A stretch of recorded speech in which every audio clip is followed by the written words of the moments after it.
Often, in NoSQL databases, we have the kind of JSON documents. But what is exactly JSON documents? JSON stands for JavaScript Object Notation. Initially, we had XML documents which are used for complex internet communications, which are web services. But XML is very verbose. So to have very short communications, it takes too many places. So we want something shorter. And JSONs are documents which are very lightweight, text-oriented, and language independent.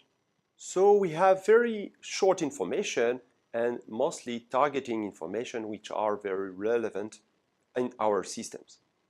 They are used for several web services, mostly REST APIs, like for Google, Twitter, and whatever.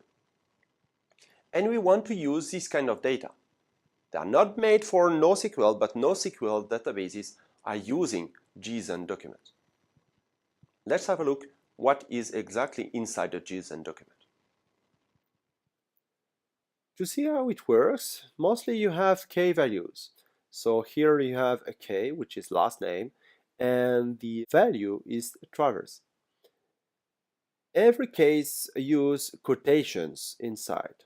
Then you have different types of keys, and for instance, your identifiers is commonly used with _ID, which is the standardly used for most of the NoSQL solutions.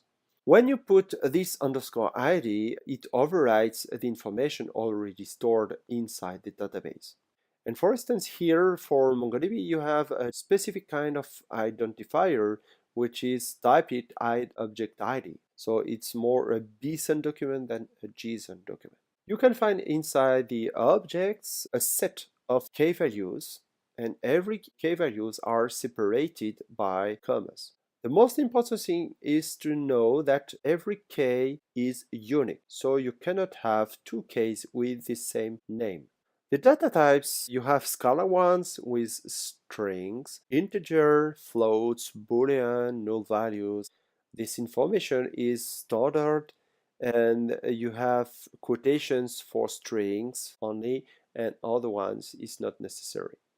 You have also different kind of values with documents that are nested inside, so it's objects and sub-objects inside the document.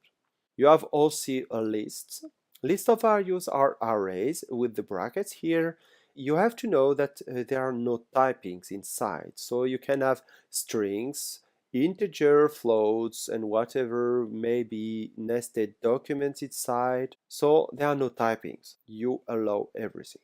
So here you have an example of a whole information about a person with every information about him, about the different employers he had, and the different fields on which he works and the different hobbies.